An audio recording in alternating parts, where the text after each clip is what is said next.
अस्सलाम वालेकुम दोस्तों। आज मैं आपको बताऊंगा कि वो कौन से अफराद हैं जिनकी दुआएं ख़ास तौर पर कबूल होती हैं।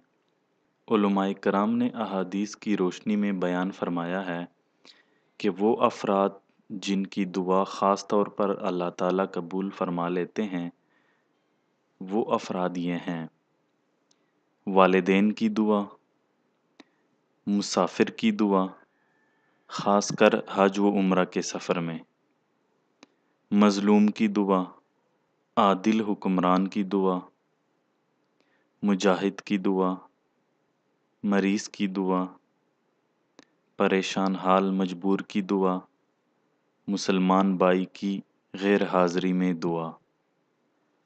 इन अफराद की दुआ अल्लाह ताला ख़ास तौर पर कबूल फरमा लेते हैं।